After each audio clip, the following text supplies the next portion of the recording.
The 3 a.m. Tales. Story 1. The House on Marrow Lane. I always believed that new houses carried a kind of promise. A fresh start, a blank page waiting for memories to be written on it. When my partner, Mia, and I moved into the house on Marrow Lane, it felt exactly like that. The neighborhood was quiet, the kind with trimmed lawns and kids' bikes on driveways. It wasn't old or creepy. It was ordinary, almost too ordinary. The house had been listed for months, and the realtor told us the previous owners moved out suddenly. She didn't say why, but I didn't ask. We were just excited to finally have a place of our own. That first night, I couldn't sleep. The walls felt alive with sound. Soft creaks, the hum of pipes, the occasional tap that echoed from the hallway. I told myself it was just the house settling. But then, at 3 a.m., came 3 slow knocks from the other side of our bedroom wall. Perfectly spaced knocks. I waited, breath held. Then, silence. Days passed. We unpacked boxes, hung curtains, tried to make the place feel like home. The knocking didn't return for a few nights, but I started noticing something else. Our dog, Penny, refused to go near the basement door.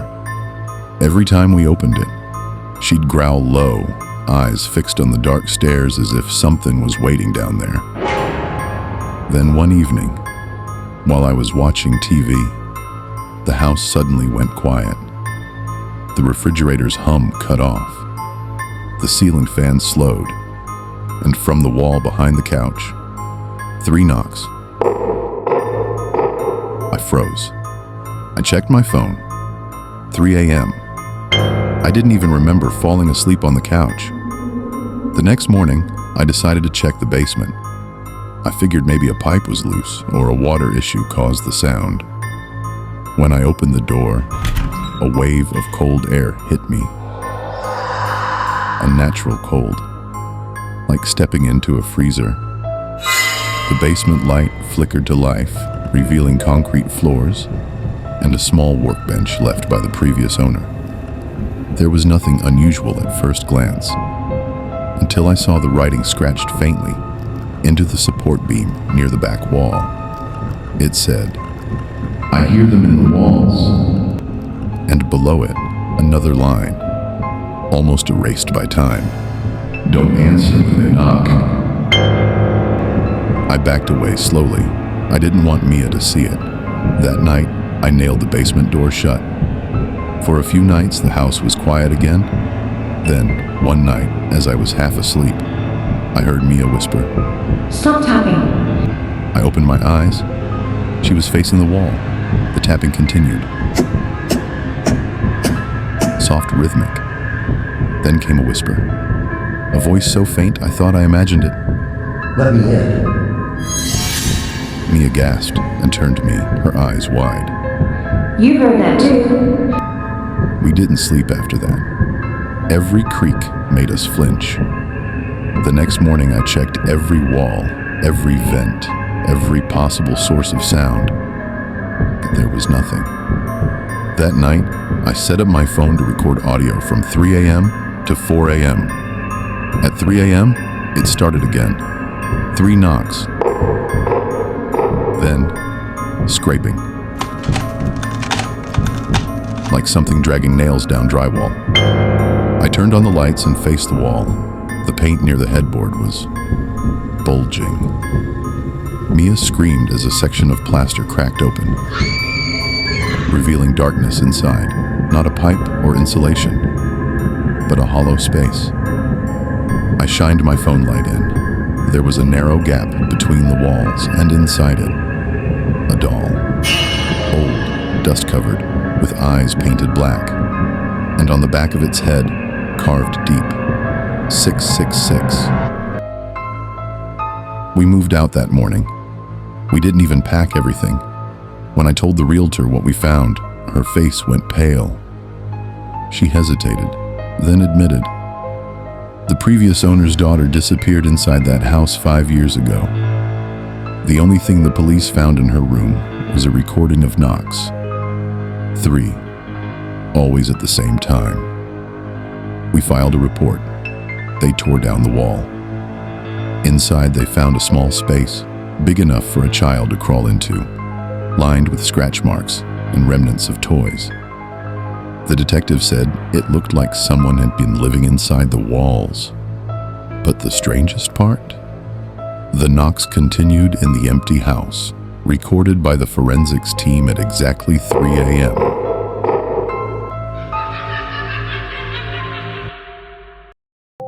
Story 2. The apartment above me. I moved into my new apartment last spring. It wasn't anything special. A small one-bedroom on the 3rd floor of an older building. Just enough for me to start over after a rough breakup.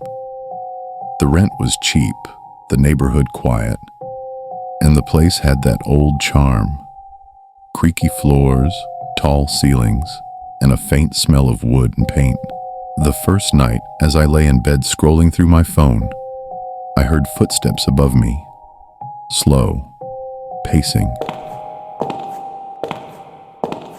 At first, I didn't think much of it. The building wasn't empty after all. But when I checked the leasing paper the next morning, I noticed something strange. I lived on the top floor. There was no one above me. It started happening almost every night around 12 a.m. Soft, rhythmic footsteps, back and forth, directly above my ceiling. Sometimes it sounded like someone dragging a chair, sometimes like a faint humming voice. I asked the building manager about it, and he gave me a puzzled look.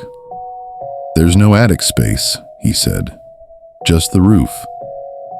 No one up there." He offered to check, but when he came back down, he said the same thing. Nothing there. That night, I recorded the sound using my phone. When I played it back in the morning, my stomach turned. The audio picked up a faint whisper underneath the footsteps. "You shouldn't have moved in." About a week later, I noticed a dark stain forming in the ceiling corner above my bed. At first, I thought it was water damage. I called maintenance, and they promised to send someone the next morning. That night, the footsteps came again. Heavier this time. Urgent. I could feel vibrations through the wall. Then a soft drip landed on my blanket. I looked up. The stain had spread, seeping something dark, thicker than water. I jumped out of bed and turned on the light. The ceiling bulged slightly, pulsing as if something alive was trapped behind it. I grabbed my phone and ran into the hallway. When I returned with my landlord 10 minutes later, the stain was gone. Perfectly dry ceiling. No bulge.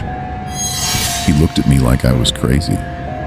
I couldn't shake it off, so I started digging into the building's history.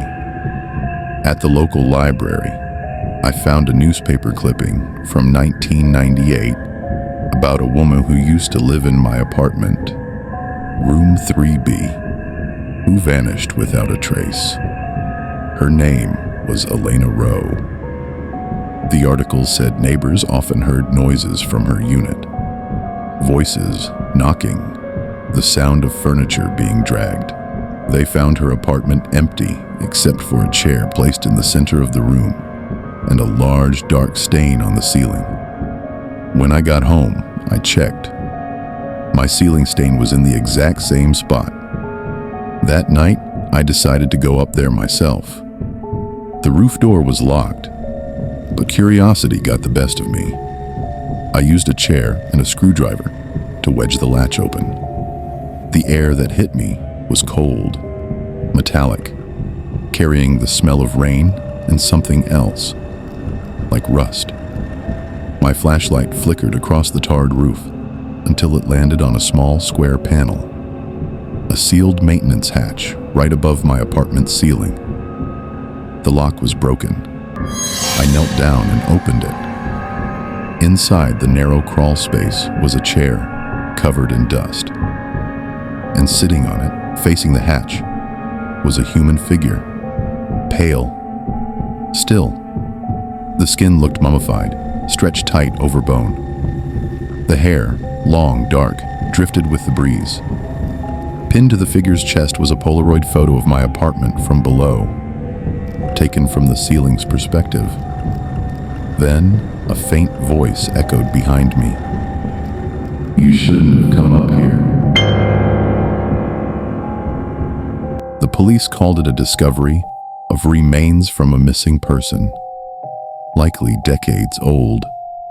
They sealed off the roof for investigation. I moved out the same day. But here's the thing. A few weeks later, a friend sent me a listing photo. My old apartment was up for rent again. In the last photo, you could see the bedroom ceiling. And if you zoomed in just right, there was a faint, shadowy outline of a face pressed into the plaster. I still hear the footsteps sometimes, even when I'm not home.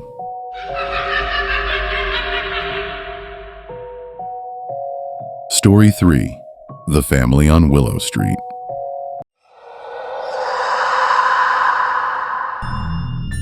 When my wife, Lauren, and I bought the house on Willow Street, we thought it was everything we'd ever wanted. 3 bedrooms, a fenced yard for our son, and a kitchen big enough for family dinners. It wasn't new, but it felt alive in a warm way, like it had seen good memories before us. The neighbors said the previous family moved out suddenly last winter, but no one seemed to know why. We didn't ask. We were too busy painting walls and building IKEA furniture. That first night, as boxes surrounded us and our son slept upstairs, I heard a laugh from the baby monitor. Soft, distant. Not my son's. Then the monitor went static. We turned one of the rooms into a small playroom for Mason. He loved it, especially the old wooden closet built into the wall. But soon, he started saying weird things like, "Daddy, the man in the closet says goodnight to me." We laughed it off, thinking it was just his imagination.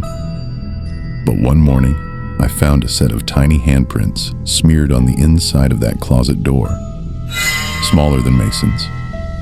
That night, I set my phone inside the room before bed, recording while he slept. When I played it back the next morning, I heard faint breathing, then a whisper. "Don't leave again!" For 2 weeks, things got worse. Toys moved on their own. The baby monitor kept turning on by itself. Every night around 3 a.m., our hallway light would flicker. Then one night, I woke to the sound of Mason crying. I ran to his room, but he wasn't there. I found him standing by the front door, pointing at the hallway mirror. He whispered, "He wants to come in!" I turned toward the mirror. There was a shape, tall, shadow-like, standing behind my reflection. When I spun around, the hallway was empty. The next day, I went to speak with Mrs. Carter, the elderly neighbor across the street. She hesitated when I asked about the previous family. Finally, she said quietly, "You should have checked the property records first. That house used to belong to the Hendersons. Their little boy went missing. They never found him. After that, the father couldn't live there anymore." When I got home, I checked online. The police report said the boy was last seen playing in his closet.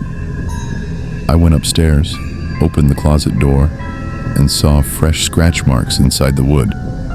as if someone had been clawing from the other side. That night, I nailed the closet door shut.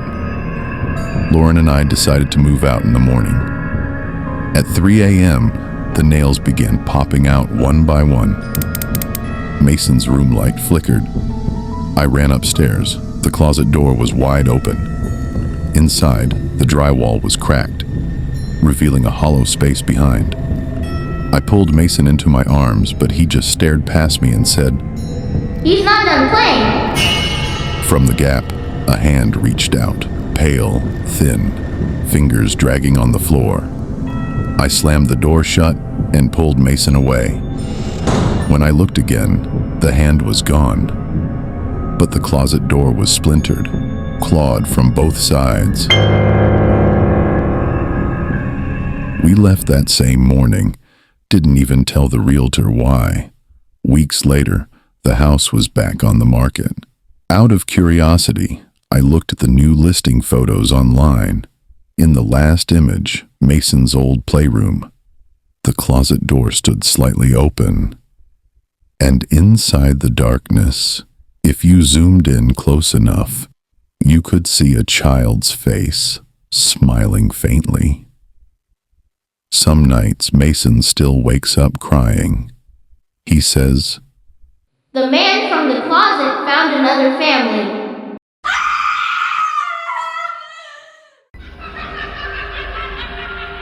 Every story hides a shadow. Dive into the unknown with The 3 a.m. Tales, where true horror, twisted fates, and chilling mysteries are brought to life. Each episode whispers what you were never meant to hear. New stories every week. Turn off the lights, put on your headphones, and listen, if you dare.